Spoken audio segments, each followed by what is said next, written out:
আমাদের আজকের আলোচনার বিষয় দ্বাদশ শ্রেণীর ইতিহাস দ্বিতীয় পত্রের প্রথম অধ্যায়ের শিল্প বিপ্লব দ্বিতীয় পর্ব।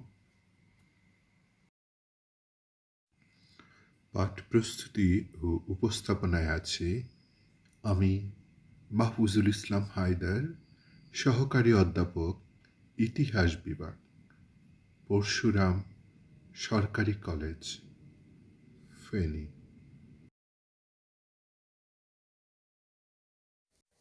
আজকের আলোচ্য সূচিকে আমরা 3টি ভাগে বিভক্ত করে আলোচনা করব, যথা ক শিল্প সম্পর্কিত আবিষ্কার, খ শিল্প বিপ্লবের সুফল এবং গ শিল্প বিপ্লবের কুফল। এবার আমরা আলোচনা করব শিল্প সম্পর্কিত আবিষ্কার সম্পর্কে।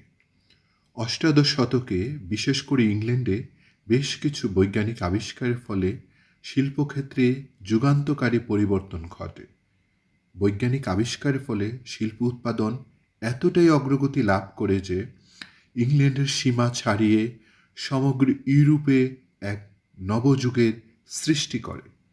বৈজ্ঞানিক যন্ত্রপাতির ছোঁয়ায় এ পরিবর্তন হয়েছিল বলে এ নতুন ধারাকে বৈজ্ঞানিক বিপ্লবও বলা হয়। যে সকল বৈজ্ঞানিক আবিষ্কার শিল্প বিপ্লবকে ব্যাপকভাবে ত্বরান্বিত করেছিল সে সম্পর্কে আলোকপাত করা হলো। বস্ত্রশিল্পে আবিষ্কার।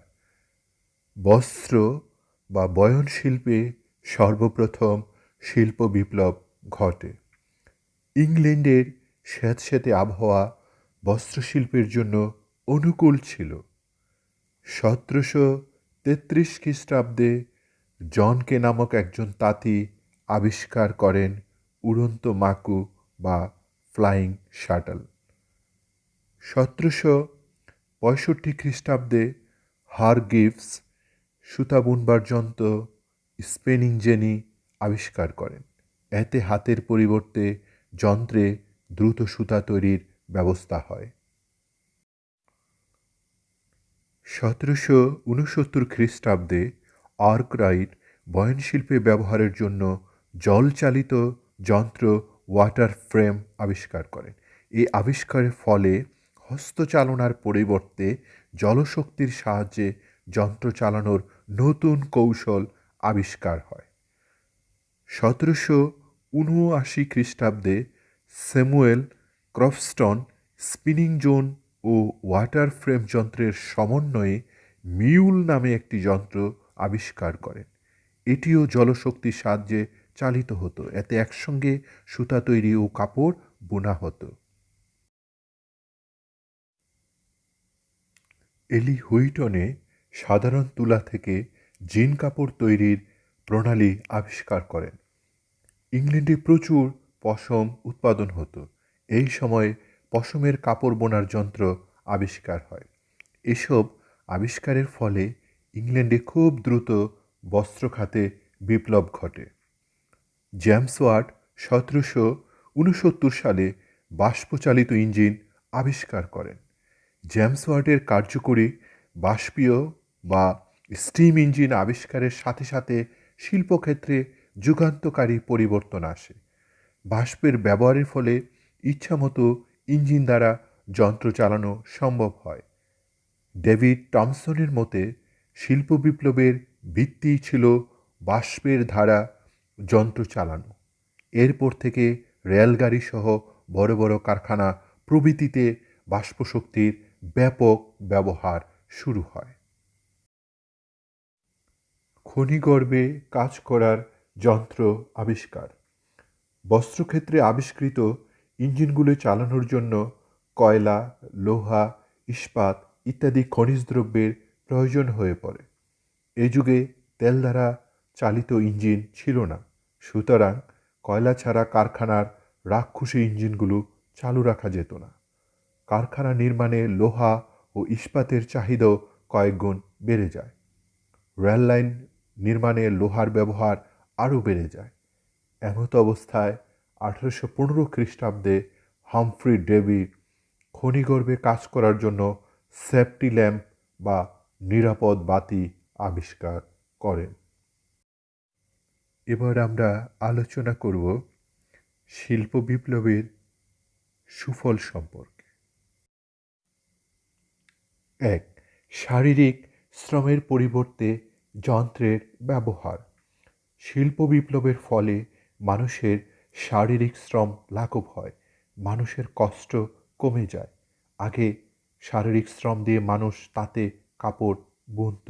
শিল্প বিপ্লবের ফলে যন্ত্র দিয়ে বুনতে শুরু করে। আগে নাঙল গরু দিয়ে অনেক কষ্ট করে জমি চাষ করত। শিল্প বিপ্লবের ফলে যন্ত্র অর্থাৎ ট্রাক্টর দ্বারা খুব আরামে জমি চাষাবাদ শুরু হয়। আগে মানুষ পায়ে হেঁটে যাতায়াত করত। শিল্প বিপ্লবের প্রভাবে মানুষ মোটর গাড়ি, রেল, জাহাজে যাতায়াত শুরু করে।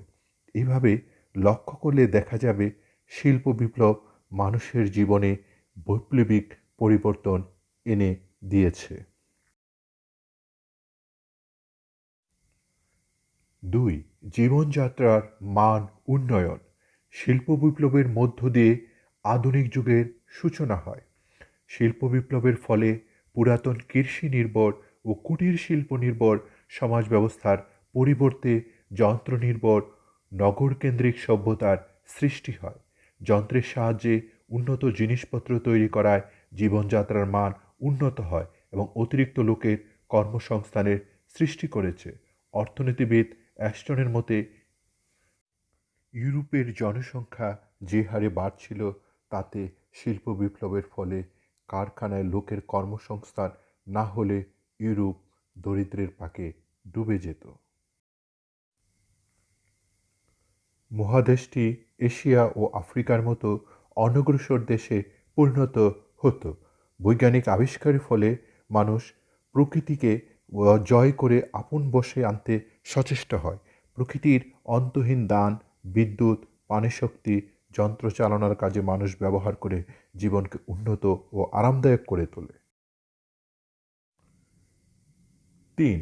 বিশ্বব্যাপী শিল্প বিপ্লবের প্রভাব। ইংল্যান্ডের মাধ্যমে ইউরোপের অনেক রাষ্ট্রে শিল্প বিপ্লব শুরু হলেও তা ইউরোপে সীমাবদ্ধ থাকেনি। সারা পৃথিবীতে এই বিপ্লবের ঢেউ লাগে। শিল্প বিপ্লবের ছোঁয়ায় মানুষ আধুনিক জীবনে পদার্পণ করতে শুরু করে। 4. বুর্জোয়া শ্রেণীর উদ্ভব। শিল্প বিপ্লবের ফলে বুর্জোয়া শ্রেণীর উদ্ভব হয় এবং তাদের ক্ষমতা বৃদ্ধি পায়। অভিজাত শ্রেণী এতকাল যে সকল ক্ষমতা ভোগ করত তা লোপ পায়।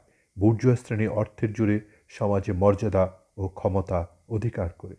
ইতিহাসে বুর্জোয়া যুগের সূচনা হয়। বুর্জোয়া শ্রেণী চিন্তা করে যে রাজনৈতিক ক্ষমতা হাতে না থাকলে রাষ্ট্রকে তাদের গোষ্ঠী স্বার্থে কাজে লাগানো যাবে না।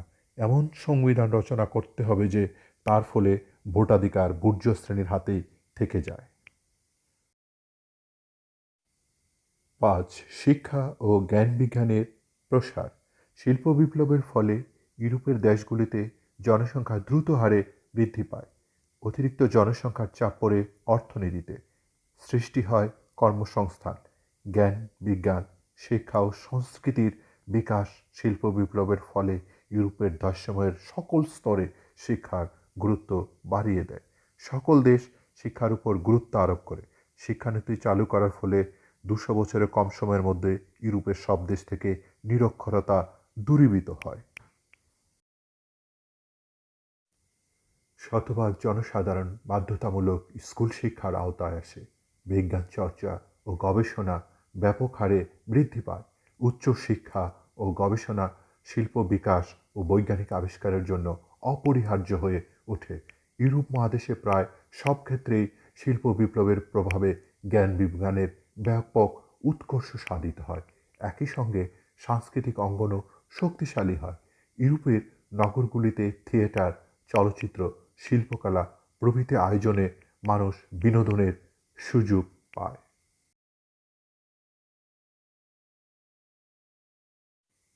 6. ধনতান্ত্রিক অর্থনীতির উদ্ভব। শিল্প বিপ্লবের ফলে পুঁজিবাদী অর্থনীতির উদ্ভব হয়। এই বিপ্লবের ফলে দেশের শিল্প উৎপাদন ব্যবস্থায় সমগ্র অংশ মালিক বা পুঁজিপতিদের হস্তগত হয়। তারা দেশের চাহিদার বেশি মাল উৎপাদন করে ইচ্ছামতো দামে স্বদেশ ও বিদেশে বিক্রি করে মুনাফার পাহাড় তৈরি করে। এই মূলধন দিয়ে তারা নতুন নতুন শিল্প কারখানা গড়ে তোলে। এভাবে একচাটিয়া পুঁজিবাদী শ্রেণীর হাতে দেশের সমগ্র উৎপাদন ব্যবস্থা চলে যায়। এদের ক্ষমতা এতই বৃদ্ধি পায় যে কোনো সরকারই এদের হঠাতে সাহস পেত না। এবার আমরা আলোচনা করব শিল্প বিপ্লবের কুফল নিয়ে। শিল্প বিপ্লবের যে শুধু সুফল ছিল তা নয়, এর অনেক কুফলও ছিল। নিম্নে এ সম্পর্কে আলোচনা করা হলো। ১. শ্রমিক শ্রেণীর উদ্ভব। শিল্প বিপ্লবের ফলে শ্রমিক শ্রেণীর উদ্ভব হয়। পেটের দায়ে গ্রাম থেকে লোক ছুটে আসে শহরের কলকারখানায় কাজ করতে। এভাবে গ্রামের বিভিন্ন শ্রেণীর মানুষ, যেমন কৃষক, জেলে, ভূমিহীন, গৃহহীনরা শহরে এসে জড়ো হয়। এভাবে নানা শ্রমিক শ্রেণীর উদ্ভব হয়।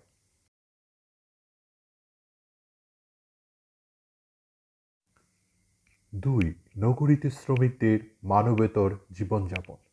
শিল্প কারখানা স্থাপনের ফলে কাজের সন্ধানে প্রচুর লোক শহরে পাড়ি জমায়। ফলে গ্রামগুলো জনশূন্যে পরিণত হয় এবং শহরগুলোতে মানুষের এত চাপ বৃদ্ধি পায় যে বস্তিতে অস্বাস্থ্যকর পরিবেশ সৃষ্টি হয়। এতে শহরের পরিবেশের উপর মারাত্মক প্রভাব পড়ে। বাসস্থান সংকট, জল সরবরাহ ব্যবস্থার সংকট দেখা দেয়। ফলে স্বাস্থ্য ব্যবস্থা ভেঙে পড়ে, মানুষ মানবেতর জীবনযাপন করে। এটাই ছিল শিল্প বিপ্লবের অন্যতম নেতিবাচক ফলাফল। ৩. কুটির শিল্প ধ্বংস। শিল্প বিপ্লবের ফলে কুটির শিল্পের ধ্বংস হয়।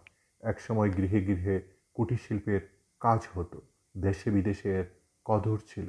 অনেক লোক এ পেশায় থেকে জীবিকা নির্বাহ করত। কিন্তু শিল্প বিপ্লবের ফলে যন্ত্রের সাহায্যে উৎপাদন শুরু হলে কুটির শিল্পের কদর কমে যায়। তাতেই কুমারদের জীবিকার পথ বন্ধ হয়ে যায়। ক্রমান্বয়ে তারা বেকার হয়ে পড়ে। ৪. গ্রামগুলো শ্রেণীহীন হয়ে পড়ে। শিল্প বিপ্লবের ফলে শহরে রঙিন স্বপ্নে বিভোর হয়ে গ্রামের মানুষ শহরে ছুটে আসে। এর ফলে গ্রামগুলো শ্রীহীন হয়ে পড়ে। ইউরোপের অনেক রাষ্ট্রে এ চিত্র লক্ষ্য করা যায়।